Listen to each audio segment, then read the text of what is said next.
আসসালামু আলাইকুম। আমরা কিছুদিন আগে যে আমাদের পেয়ারা বাগানে আগাছানাশক দমন করছিলাম, সেটা অনেকটাই ভালো কাজ করেছে।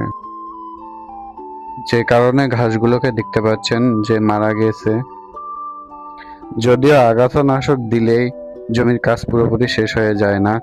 আগাছানাশক সব জায়গায় যেহেতু পড়ে না, যেমন গাছের গোড়া, সেহেতু গাছের গোড়াগুলোকে আমাদের আবার পরিষ্কার করতে হয়। আমরা সবসময় আমাদের গাছের গোড়াগুলোকে পরিষ্কার করার চেষ্টা করি।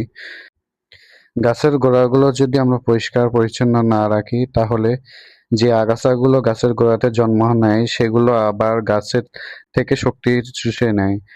যে সারগুলো আমরা ব্যবহার করি বা যে খাদ্যগুলো আমরা গাছের গোড়াতে দিই, সেই খাদ্যগুলো গাছ সঠিকভাবে পায় না, আগাছায় সব খেয়ে নেয়। সেজন্য আমরা সবসময় চেষ্টা করি যেন আমাদের গাছের গোড়াগুলো পরিষ্কার পরিচ্ছন্ন থাকে, এবং বাগান যত পরিষ্কার পরিচ্ছন্ন থাকবে তত আমাদের জন্য ভালো। সেটা ফল হারভেস্ট করার জন্যই হোক বা বাগানের অন্য যাবতীয় যা কাজ আছে সেগুলো করার জন্যই হোক।